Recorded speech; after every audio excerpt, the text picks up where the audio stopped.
आखिरी वक्त में ममता सरकार में हो गई सबसे बड़ी चूक, शुभेंदु अधिकारी के पीए को मारा। अब गुस्से में आया शाह का आदेश, मचा हड़कंप, बच नहीं पाएंगे हमलावर। अब वो होगा जिसके बारे में ममता ने भी नहीं सोचा। जवाब दे गया शाह का सब्र, किया तगड़ा इंतजाम, पीए की मौत पर बड़ा एक्शन।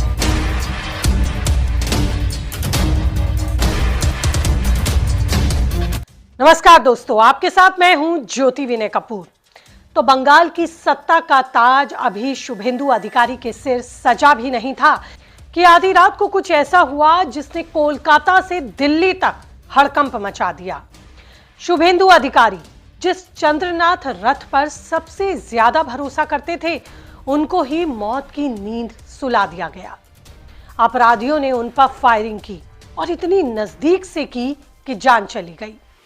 लेकिन इसके बाद अब जो कुछ होने जा रहा है उसके बारे में किसी ने नहीं सोचा था। ममता बनर्जी अभी भी राज्य की मुख्यमंत्री हैं, इस्तीफा देने से इनकार कर रही हैं।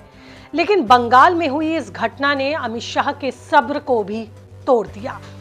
ऊपर से आदेश आ चुका है, दोषियों की रूह कपा देने वाला। वो कौन सा इंतजाम है जो शाह ने कर लिया है? और क्यों कहा जा रहा है कि आखिरी समय में हुई ममता सरकार की ये बड़ी गलती उनके बचे खुचे वजूद को भी खत्म कर देगी? सब कुछ बताऊंगी आपको इस रिपोर्ट में, तो बने रहिएगा अंत तक मेरे साथ। सबसे पहले जानिए वो पूरा घटनाक्रम क्या है। देखिए, उत्तर 24 परगना के मध्यग्राम इलाके में बीजेपी नेता और बंगाल में पार्टी का सबसे बड़ा चेहरा बन चुके शुभेंदु अधिकारी के पीए चंद्रनाथ रथ पर हमला होता है। बताया जा रहा है कि बाइक सवार हमलावर आए और करीब 4 राउंड फायरिंग की। गोलियां इतनी नजदीक से मारी गईं कि मौके पर ही चंद्रनाथ ने दम तोड़ दिया। मगर दोस्तों, जिस व्यक्ति पर हमला हुआ वो कोई साधारण कार्यकर्ता नहीं था। चंद्रनाथ रथ शुभेंदु अधिकारी का दाहिना हाथ माने जाते हैं, सबसे भरोसेमंद आदमी माने जाते थे। चुनाव के दौरान रणनीति से लेकर ग्राउंड नेटवर्क तक हर जगह उनकी अहम भूमिका थी। इसलिए बीजेपी इसे सिर्फ हत्या नहीं बल्कि सीधा राजनीतिक वार मान रही है। मतलब जो भी आरोपी हैं उनका बचना 100% नहीं बल्कि 200% नामुमकिन है। मगर सबसे बड़ा सवाल यही है कि इस मौत के पीछे कौन है? बीजेपी सीधे तौर पर टीएमसी के गुंडों पर यह आरोप लगा रही है। पार्टी नेताओं का कहना है कि बंगाल में सत्ता हाथ से निकलती देख टीएमसी के गुंडे बौखला गए हैं, इसलिए डर फैलाने और बीजेपी नेताओं को डराने के लिए यह हमला किया गया। गृह मंत्री अमित शाह को पूरी रिपोर्ट भेजी गई। बताया जा रहा है कि शाह और उनकी टीम ने पूरी तरह कमान संभाल ली है और उन्होंने साफ शब्दों में कहा है कि बंगाल में हिंसा अब और बर्दाश्त नहीं होगी। और ऊपर से क्या आदेश आया है वो तो जानिए। खबर है कि दिल्ली से सुरक्षा एजेंसियां और केंद्रीय टीमों को अलर्ट पर रहने को कहा गया है।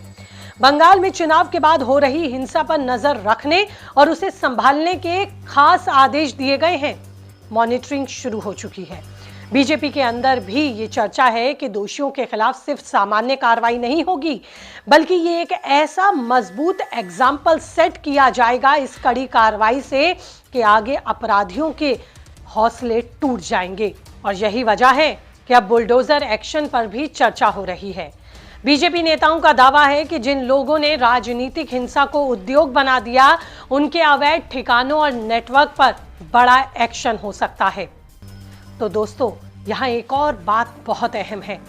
अगर सच में बंगाल में नई सरकार बनने की तैयारी चल रही है और उसी दौरान संभावित मुख्यमंत्री के सबसे करीबी आदमी को टारगेट किया गया, उसे मारा गया, तो इसे सिर्फ क्राइम तो नहीं माना जाएगा।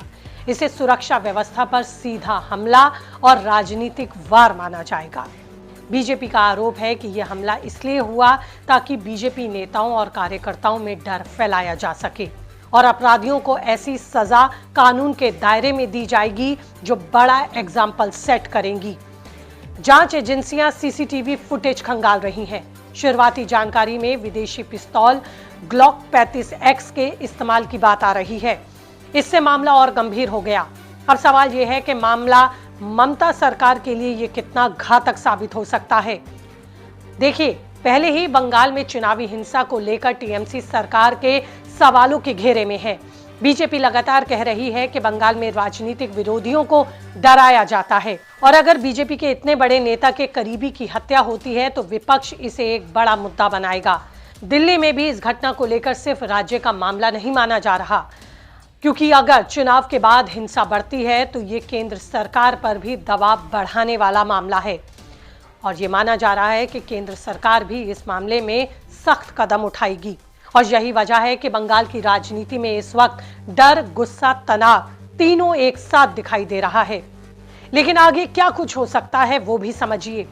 एक तरफ पुलिस जांच कर रही है, दूसरी तरफ बीजेपी लगातार केंद्रीय एजेंसियों की निगरानी बढ़ाने की मांग कर रही है। अगर आने वाले दिनों में हिंसा और बढ़ी तो ये देखना होगा कि केंद्र और राज्य के बीच किस तरह का तालमेल बनता है, क्योंकि नई सरकार अभी बनी नहीं है और पुरानी मुख्यमंत्री इस्तीफा देने से इनकार कर रही हैं। तो मौजूदा परिस्थितियां फिलहाल तो केंद्र सरकार के लिए भी एक चुनौती है। लेकिन बीजेपी का ये संदेश साफ है कि अब सख्त कार्रवाई होगी, यानी जो लोग अब तक राजनीतिक हिंसा के दम पर माहौल बिगाड़ने की कोशिश कर रहे हैं उनके खिलाफ सीधे कानून के दायरे में और प्रशासनिक वार होगा। दोस्तों, बंगाल की राजनीति में ये मामला सिर्फ एक जान का जाने का नहीं है, बल्कि आने वाले बड़े राजनीतिक संकेत और तूफान का भी है। अब देखना यह होगा कि जांच में क्या कुछ निकल कर सामने आता है। लेकिन इतना तो तय है कि इस घटना ने दिल्ली से लेकर कोलकाता तक सत्ता के गलियारों में हड़कंप जरूर मचा दिया। ऊपर से शाह के आदेश हैं, जो उम्मीद की जा रही है कि 24 से 48 घंटे में दोषी सलाखों के पीछे होंगे। लेकिन वाकई में जो कुछ बंगाल में अभी बीजेपी सरकार बनने से पहले हुआ वो हैरान कर देने वाला है। इसकी आशंका तो पहले से किसी ने नहीं की थी। बीजेपी इससे अब कैसे निपटेगी? ममता सरकार ने जो जड़ें जमीन के अंदर एक तरह से क्राइम की या अपराधों की फैलाई रखी हैं, वो अब किस तरह से कटेंगी, ये एक बड़ा सवाल है। लेकिन इस घटना में कितना सख्त कार्रवाई होगी ये भी जनता देखेगी। लेकिन आपकी इस पर क्या राय है? कीजिए कमेंट, रहेगा मुझे इंतजार। और इसी के साथ इस रिपोर्ट में इतना ही। नमस्ते।